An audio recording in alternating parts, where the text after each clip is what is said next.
Okay, good morning, good afternoon, good evening, everybody. This is Ryan Dirks, and we are doing a special Dirks Financial client update here, a portfolio update. A lot of big news that's going to affect our stocks, and I want to get into it. Two things first. First off, you guys, don't you love this microphone? Those of you who have been patient with me the last few episodes, I've had terrible audio because I was trying out new hardware and it completely failed me. So I went back to what works. And so you can hear me loud and clear again, I hope. Secondly, you guys, this is never investment advice. This is commentary, insight. If you want investment advice, you need to call me, and we'll talk off of the internet. So again, we're getting into the oil energy globally, and I've said this in many videos. I say it almost every time. The reason I do these videos, it's not like this isn't stuff you don't see on cable news or something, but I just feel like there are so many really big, intricate details that whether it's the radio or TV or something, a proper picture is not being painted of exactly what's happening out there. And so I want to give you my insight on a lot of the stuff that I put together, and I want to make it as concise and poignant for you as possible. So, um, the last couple of weeks, we've been watching Russia, India, China, Arab nations, and Brazil, other countries openly talk about, and again, we've talked about this in the last couple of videos. They've been openly talking about for years, decades now, creating some type of currency or trading group that is not on the US dollar and is not the US in charge. The last couple of weeks, they've openly said, hey, we're doing it now. They've openly started experimenting and trading that way. And if it actually continues and it gets stronger, it's going to be very detrimental to the U.S. economy. Now, the U.S. dollar, it's not going anywhere. We won't be replaced by the yuan. There are a couple of things that could happen, but generally speaking, a lot of the fear mongering about, oh, the dollar will be knocked off the global reserve. It it won't be knocked off. It will be competed with, but just because they open up this new global market trading outside of the U.S. dollar, energy, for example, oil and such, for example, doesn't mean the U.S. dollar is just going to go away. However, there are some things that could absolutely happen that would completely obliterate the U.S. dollar, but I just don't think it's realistic because of the amount of U.S. treasuries globally that are being held by governments, by global billionaires, by massive global corporations, not just in the U.S., and then also obviously the petrodollar. So anyway, this week what we're getting into is a somewhat unforeseen, uncoordinated announcement came out just a few days ago, about a week ago actually, where pretty much every country in OPEC announced that they're going to start coordinating massive oil cuts, and then Russia said the same, and a couple other non-OPEC countries said the same. So, as you would expect, oil energy prices have spiked, and let me give you the little rundown here of kind of where we are. Okay, so first off, oil prices jump as OPEC production cuts draws U.S. concern. A Saudi led move to reduce output among major oil producers pushed prices higher. The White House said it didn't think the cuts were warranted.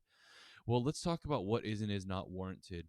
If your primary source of income is selling oil, you never want to have excessive amounts of your product on the shelves, right? Because if you do and they sit there and they're not being consumed, you're eventually going to have to cut prices. You always want to make sure that you're right there at that equilibrium of maximum profit, right? That makes sense. Well, as the global economy is shrinking, as layoffs and balance sheets and financial statements are crumbling across the globe, the demand for energy could potentially shrink. And I think it's very warranted and very logical that the countries like Saudi and the rest, who primarily make all their income off of energy, would want to cut back to make sure they keep their energy prices high. Um, so, regardless of the White House, of course, the White House says that it's politics. Here's a quick little view for you, for you visual people, of what the price of oil was doing since June 22. Now, you'd think Exxon Mobil and Chevron and those oil companies would be getting hurt here. It's the opposite for various reasons. But regardless, right here is where this happened. We were right here on the right side, dropping, and well, boom, now it's spiking upward very quickly. Um, let's see. There was an interesting article. I'm not going to go. Anyway, let's read this. Kobayashi letter has a good little breakdown of exactly what's going on. We're in the middle of a major energy crisis, and it became significantly worse today. This morning, OPEC announced that they are cutting an additional 1.5 million barrels of oil production per day. Here's why the energy crisis is our next major economic problem. And I think if I remember right, he gets into the kind of the dangerous cycle that this will cause of economic shrinking. As mentioned, OPEC just announced an additional 1.65 million barrels per day of surprise oil production cuts. This builds on production cuts of 2 million barrels per day from late 2022. So keep in mind, only maybe 5 or 6 months ago, OPEC said they're going to continue cutting. So anyhow, and in 1 year, about 1 year ago, so they've only continually said less and less. OPEC is producing nearly 5 million barrels less per day than just a few years ago. Here's the breakdown of production cuts by country: Russia, Saudi, Iraq, UAE, Kuwait, Kazakhstan, Algeria, Oman. He says these cuts were not expected this weekend. Meanwhile, Russia continues to restrict oil output to Europe as the war goes on. Russia typically supplies nearly 25% of oil imports to the EU, the European Union. Weaponization of energy resources has become a major driver of inflation, and this will not help.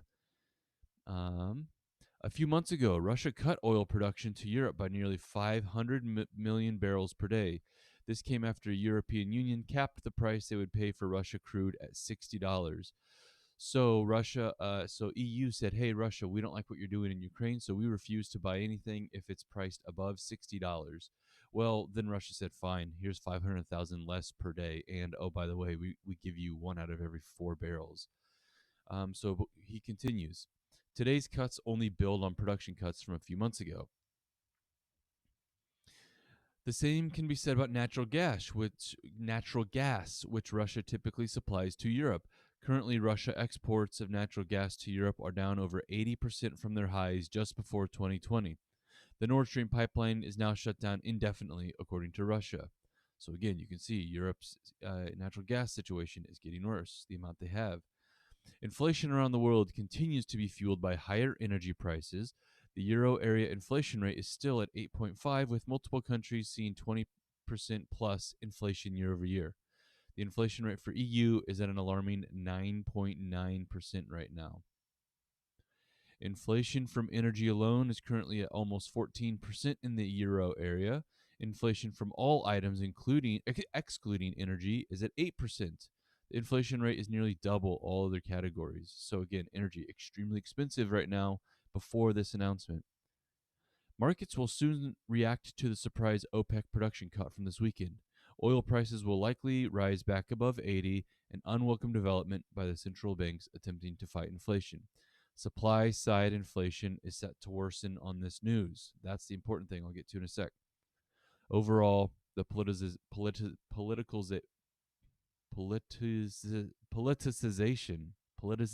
oh my gosh, and weaponization of energy resources has resulted in a net negative for all. In a time with historically high inflation, it seems energy prices are not coming down anytime soon. I want to hit on this one little piece he said here. This one little sentence here, you could have done a whole nother Twitter thread. What's important about this is that as energy prices get more expensive, that means the gas it costs to get products across the country, the amount of electricity to keep the lights on at your factory, blah, blah, blah, blah, blah. It's only going to make your groceries more expensive, your junk on the store shelves at Target more expensive, and so on and so on. We already have a very weak, fragile consumer, and if this energy cut continues, you ought to expect to see the cost of energy continued to rise, which would mean the cost of everything continued to rise, which is the exact opposite that these central banks are trying to do with inflation. As things keep getting more expensive, that's you're seeing the price grow, grow, grow, and what these central banks want is for these prices to come down. So this could have a self-fulfilling prophecy where the energy countries cut production back because they think there could be a recession, but because they cut energy back, everything becomes more expensive. So average Joe can buy less, which makes the economy shrink. Okay? So, first off, oil cuts. Secondly, things become more expensive. Third, average Joe can't afford stuff, so more odds of recession. Then back to stage one. Okay, odds of recession higher, more oil cuts, things more expensive. Average Joe can't afford. It just keeps going around and around and around. So, with that said, let's continue. So I mentioned this a second ago. Zero Hedge here says spike in oil price means Russian oil is about to rise above $60 price cap. Then we will see how united the sanctions front really is. And almost immediately, what happened? While boom, Wall Street Journal reports Japan breaks with U.S. allies, buys Russian oil at prices above the cap, citing energy needs. Obviously, Tokyo one exception to rules binding their nations. So Japan is the first person to blink in this Mexican shootout here. Look, straight up, the global economy is not strong, and Japan needs energy. Tokyo. The U.S. has rallied its European allies behind a $60 a barrel cap on purchases of Russian crude oil, but one of Washington's closest allies in Asia is now buying oil at prices above the cap. Japan got the U.S. to agree to the exception, saying it needed to ensure access to Russian energy. The concession shows Japan's reliance on Russian for fossil fuels, which analysts say contributed to hesitancy in Tokyo to back Ukraine for more fully in this war with Russia. So bottom line, I don't have to go read this whole article. Okay, you know the deal. Does it say though how much they paid? No, it just says more than $60. So who knows what the actual price is? But bottom line, expect this to continue. This is all just posturing. This is all just we want to look good, say what's right, not do what's right. Straight up, Japan can't afford to not buy Russian oil, and soon you're going to see many other countries do the same. Um, okay, not only that, but look at what we're doing in the United States. How is this going to affect us? Hey, did anybody forget about that strategic petroleum reserve we have in the United States? In case you haven't paid much attention, this is where we're at now. This blue line is where we were. Let me make this bigger. That's about as big as I'm going to get. Okay, I'm on here on the far right. You can see right here. This is the George Bush years. Okay, if you see my mouse there, they really filled up the reserves. The Obama years went pretty sideways, took down a little bit, and then the Trump years they really used a bunch of it. However, right in this area, you remember President Trump said, "Hey, right after COVID in 2020, when the price of a barrel of oil and such was down in like single digits or like extremely low, he was saying, right here, right now, you guys buy as much oil as we can. Let's fill this thing to the top. Let's get this overflowing. Let's build more reserves. Oil is so cheap." And Chuck Schumer said, no way will we buy oil. President Trump just wants a bailout for big oil. And so, because of the nasally, annoying sound in the voice, the Congress did not buy oil and fill up the reserves. And this right here, right about here, is where Biden took over and has just been draining it. Now, what has this done? Why is he doing this? Because it's keeping life affordable. If this hadn't happened, and if they just went sideways and never touched it, you would see the cost of everything around you spiking.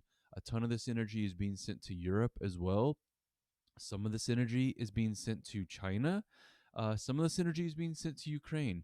You would think that strategic petroleum reserve is only spent on America, but that's not the case. In this day and age, it's sent to literally whoever. It's a political tool, but it's not getting refilled. And when Joe Biden took over, we had about 650 maybe thousand barrels. Now we have just about 360, so almost half. Now Jim Bianco tweets this because he says, "How soon does the U.S. finish draining the SPR? Saudi Arabia to cut oil. U.S. oil surges 6%. And what do we do when it's empty and the reason for an SPR actually arises?" Um, Now, don't forget, you guys, Joe Biden promised us that they would buy oil when it gets below $60 a barrel, and it's been below $60 an barrel barrels for a few weeks, maybe even over a month now, and they didn't buy a single barrel. And now Peter Schiff tweets out very insightful. He says, "There is no way Saudi Arabia will let Biden buy back the oil he sold at a profit. So, if Biden wants to replenish the SPR, Americans will end up losing a lot of money on the trade. Biden's political stunt may have helped the Dems retain the Senate, but voters will pay dearly." If you remember, it was like the 60 days or so leading up to the 2022 midterms, 6, 7 months ago.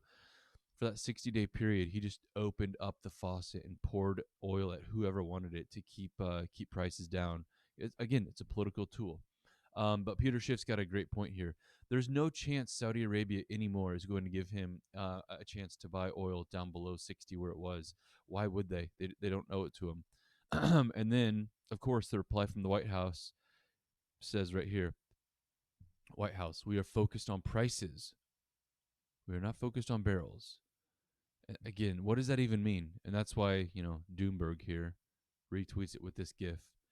They say, we are focused on prices, not on barrels. So that would fly directly in the face of any sensible household economic, sitting around the kitchen table balancing the budget. If you're focused on prices, that's what it says, right? We are focused on price. We are not focused on barrels. If they're focused on price, then why are they not buying in the last few weeks, few months? If they're focused on price, why are they not pulling out energy out of the U.S. ground and doing anything like that? If they're focused on price, why are they constantly badgering around and doing things, sending off energy to other countries out of our SPR, all that kind of stuff? So obviously, again, you guys, it's politics. And then, as if all of that wasn't enough, the same exact week, this past week, this came out. Breaking: China's yuan has replaced the U.S. dollar as the most traded currency in Russia for the first time. Now, that's shocking, but it's also not shocking because of what we've been doing with Russia specifically the last couple of years. Will it continue? I don't know. Now, I'm going to wrap this whole thing up with this, and I'm going to sign off. Robert Kennedy Jr., he's got a really good tweet he put out that kind of encapsulates this whole the whole thing and the whole entire opinion here. He says, the collapse of U.S. influence over Saudi Arabia and the kingdom's new alliances with China and Iran are painful emblems of the abject failure of the neocon strategy of maintaining U.S. global hegemon, of U.S. global dominance with aggressive projections of military power. Again, that is a Republican and a Democrat thing. That is a uniparty political thing that D.C. has done forever. Using our power as a first world nation and the most powerful to throw our military around and force people to do what we want. We've been talking about that exact thing for many videos now. China has displaced the American empire by deftly projecting instead economic power rather than military power. Over the past decade, our country has spent trillions bombing roads, ports, bridges, and airports. China spent the equivalent building the same across the developing world.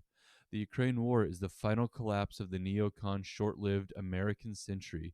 The neocon projects in Iraq and Ukraine have cost 8.1 trillion, hollowed out our middle class, made a laughingstock of the US military and our moral authority, pushed China and Russia into an invincible alliance, destroyed the US dollar as the global currency, cost millions of lives, and done nothing to advance democracy or win friendships or influence.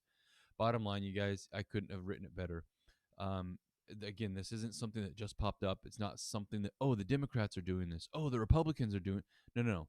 This has been the American project now for 120, 130 years. Go read War is a Racket by Smedley Butler, where he talks about how this all started back in the early 1900s, late 1800s.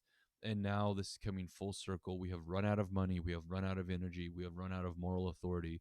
And now, as we've been talking about in our past videos, these other countries around the world are looking for different ways of trading, looking for different currencies to trade, looking for different, just like global structures, whether it's financial or whatever, that don't have to be under the thumb of the United States. So, anyhow, to come full circle, it's very frustrating to see, and I hope that some sensible people can come in and get this thing resolved. But it looks like we are stuck with the White House at least for a while longer. So that's all I've got for you guys right now. See, reach out to me. Like I said, this is not investment advice. Call me directly if you want some investment advice. Thank you very much. Take care. See you guys.